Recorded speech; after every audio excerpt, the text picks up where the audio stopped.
Hey guys, and now we're going to answer our question for the week.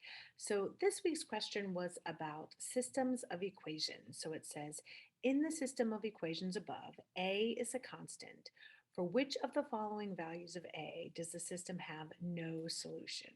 So this is from practice test 10 SAT, section 3, which is the no calculator math section, and it's number 15.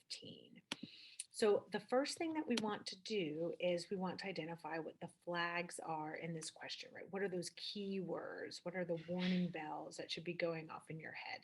So first we want to note that it's a system of equations. It doesn't say linear, but you should notice that there aren't any there aren't any exponents on any of the variables. There are variables, x's and y's.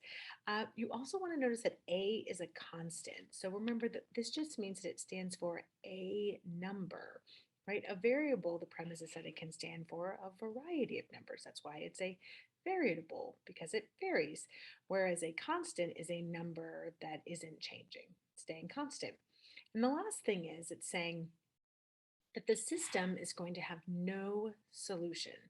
So, what does that mean when a system has no solution? Well, graphically, it means that the lines are parallel, but we're probably not graphing anything. So, what it means is that when we solve this, we would get a false statement. So, let's maybe just try solving. A nice fast way to do this one is to try by substitution. So we solve the first equation for y because it's nice and easy, and we get y equals 3x plus 6. Now that's nice because y didn't have a coefficient in front of it, right? It's just 1, so it was easy to solve for. So we're going to plug in that value, that expression for y, into the second equation. So that means we're going to take our ax plus 2y and we're going to replace that y with the expression 3x plus 6. And then that equals 4. So we're going to do some distributing, and we get ax plus 6x plus 12 equals 4. Now, maybe at this point, we're still not exactly sure what we're looking for, so we're just going to keep solving.